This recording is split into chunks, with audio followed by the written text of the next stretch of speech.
Margaret ریمبیک کا خیال ہے کہ خوشی کوئی منزل نہیں جہاں آدمی پہنچے، بلکہ خوشی سفر کرنے کا ایک طریقہ ہے۔ Happiness is not a station you arrive at but a manner of travelling. ہر آدمی خوشی کا طالب ہے، مگر موجودہ دنیا میں کسی کو خوشی نہیں ملتی۔ یہ دنیا اس لیے بنائی ہی نہیں گئی کہ یہاں آدمی اپنی خوشیوں کا گھر تعمیر کر سکے۔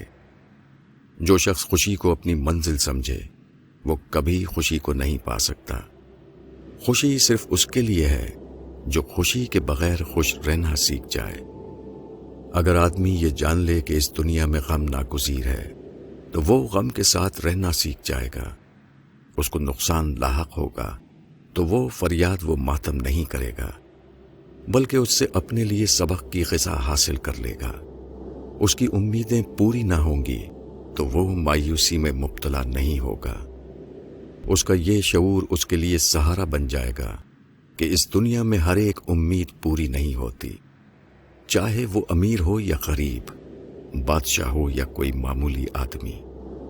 خوشی اور کامیابی سے اگر آدمی کو کچھ ملتا ہے تو غم اور ناکامی سے بھی آدمی کو بہت کچھ ملتا ہے۔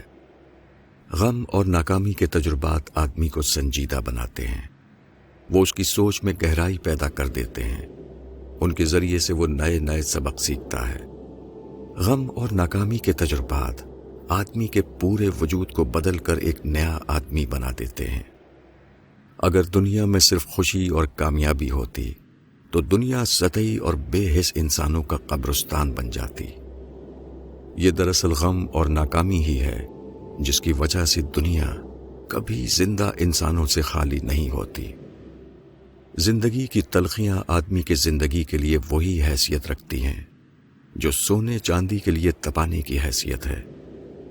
تپانے کا عمل سونے چاندی کو نکھارتا ہے، اسی طرح تلخ تجربات آدمی کی اصلاح کرتے ہیں، وہ بے چمک انسان کو چمکدار انسان بنا دیتے ہیں۔ مولانا وحید الدین خان، کتاب راز حیات۔